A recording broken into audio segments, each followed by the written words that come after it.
The overarching purpose is to conduct crime.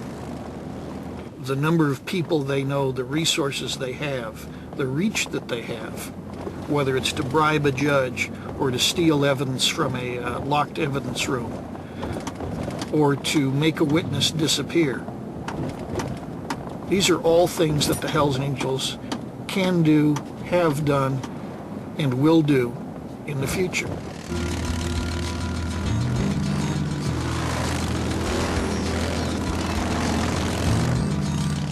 One of the Hells Angels' fiercest rivals are the Mongols. Borrowing their name from Attila the Hun's Mongol hordes, they started life as a prison gang in East LA. A group of Latino Harley-Davidson motorcycle enthusiasts were the core group of people who formed it. The bulk of the membership is blue collar. Most are hardworking. They have wives and children and families.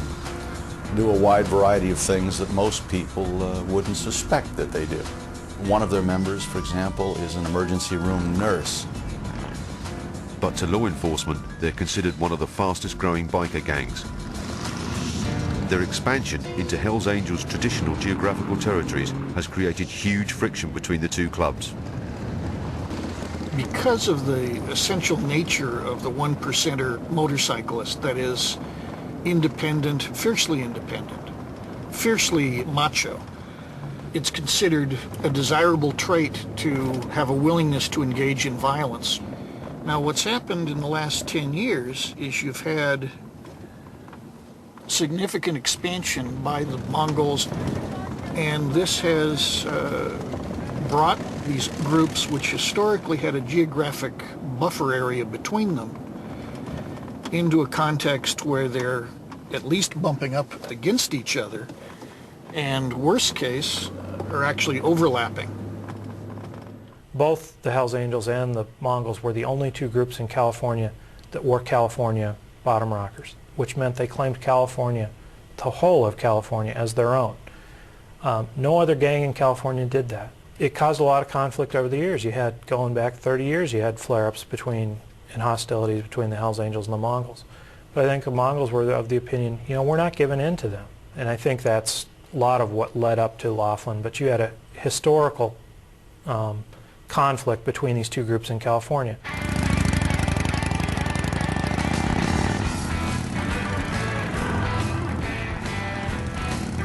Laughlin, the scene of America's worst biker brawl, nestles on the banks of the Colorado River, 100 miles south of Las Vegas.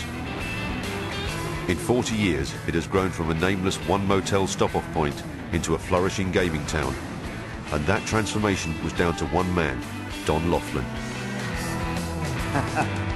You got to have the arms out or you don't have the balance, We came down here in 1964. There's only 19 people here. We had some wild burros and bobcats and rattlesnakes and that sort of thing. The area at that time had 50 or 60,000 people within an hour's driving distance. So we felt comfortable building a casino down here. But it's been a 37-year job.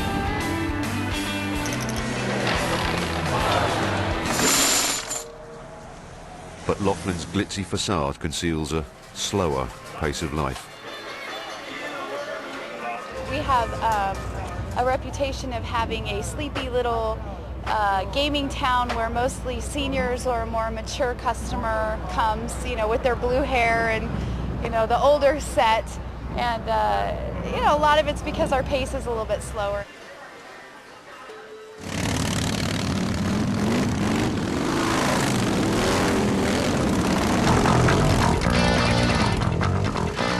Each year, Laughlin is literally shaken into life by the thunderous exhausts of up to 80,000 motorcycles.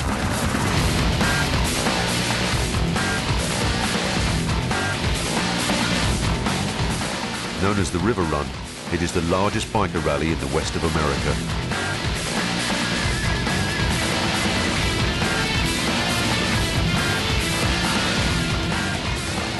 The River Run is a great party. I've been there a couple of times, and it's a great place to drink tequila and howl at the moon and have a good time.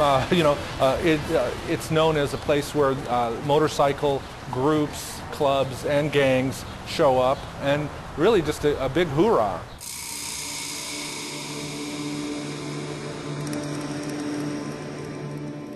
For 20 years, the river run remained trouble-free, even though 1% of clubs regularly attended. But during 2002, law enforcement became increasingly alarmed by the large presence of feuding Hells Angels and Mongols.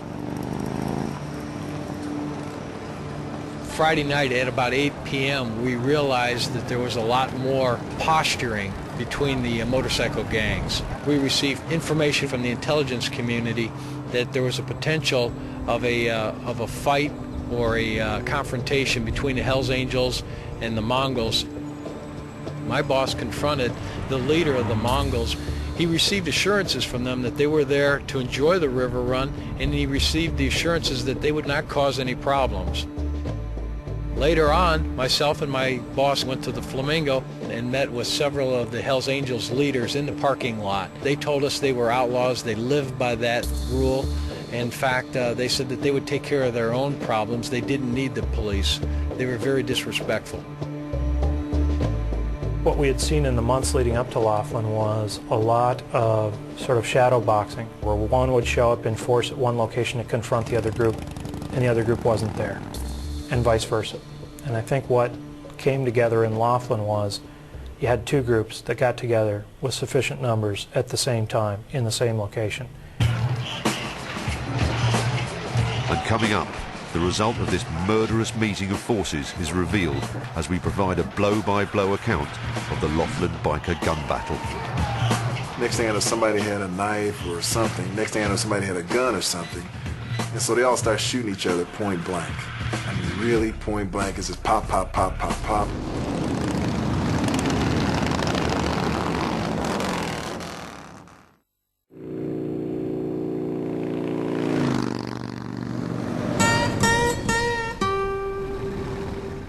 "55-year-old Gary Hood is a swing shift sergeant with the Las Vegas Metropolitan Police. He's been maintaining law and order in Laughlin, Nevada since 1998. We cover the whole 80 miles south of Las Vegas, as well as the Laughlin community. And we do everything that a normal police department would do, from patrol to taking reports to, making arrests, looking for wanted subjects, car stops, just a variety of things. We also get involved in a few different things out in the desert for searching for people or downed aircraft and so forth. Here we are at the Harris Hotel where the incident happened on April 27th. The Hells Angels actually rode in down the driveway over there and parked their motorcycles in the driveway at the valet at the front entrance, and they all jumped off and ran inside the casino. In 2002, during the early hours of one morning, Gary realized he was the first officer at a rapidly developing major biker incident. I got off at 2 a.m. in the morning, and I was staying at Harris because all the officers stay down here during the biker run so we can respond. And I was